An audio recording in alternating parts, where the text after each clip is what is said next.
What really attracts me personally to the agency model is the fact that you're bringing tangible results and value to people's businesses, right?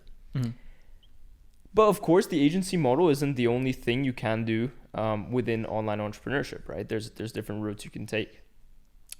So I mean, specifically on one of them, what are your thoughts on dropshipping? Is dropshipping a scam? Dude, what you just said there is literally the answer to the question, which is there are tangible results and you're adding real value to real people. That is the power of, for example, a service-based business model, right? When you have a business model that adds value to real people, you're never gonna go hungry, right? Like it's gonna be a business model that has longevity. The platforms may change, the services may change, but it's gonna have longevity no matter what. Now, when you violate that rule of adding real value to real, to people, right? Then you have a business that doesn't have much longevity. And so dropshipping, sure, it benefited the founder, right? Especially when Facebook ads and all these platforms didn't crack down on them, right?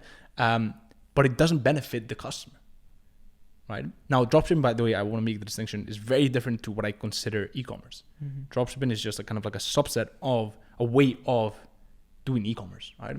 And so, to my point, dropshipping is this model where customers have to wait a ton of time, right? When it comes to the product development, like you're literally just, in most cases, I don't want to speak for all dropshippers, right? But in most cases, you're literally just like sticking your logo on a product you found on Alibaba, right? And so, and you're charging like, I don't know, a massive markup for that. There's no problem in it's just the loss of business, like you charge markup. But when you've added tangible value to that product, right?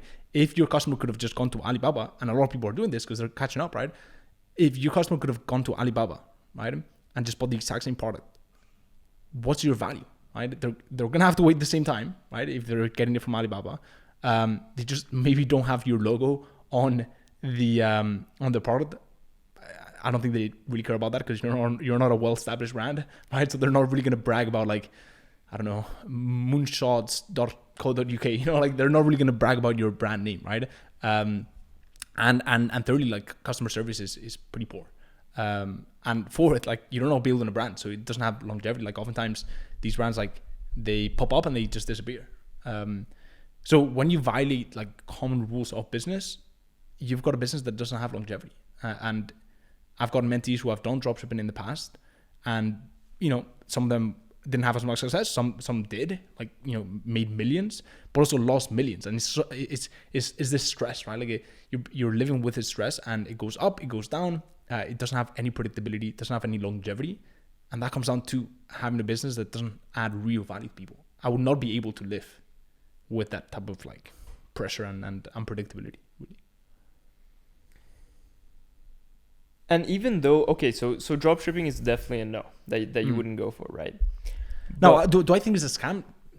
No, like, I mean, a lot of people throw this word around. Like, I mean, it's not like they're not, you're receiving the product, like you're getting what you're buying, right? Hopefully they're being clear about the, setting clear expectations. And again, there, dropshipping brands out there that maybe are doing things way better.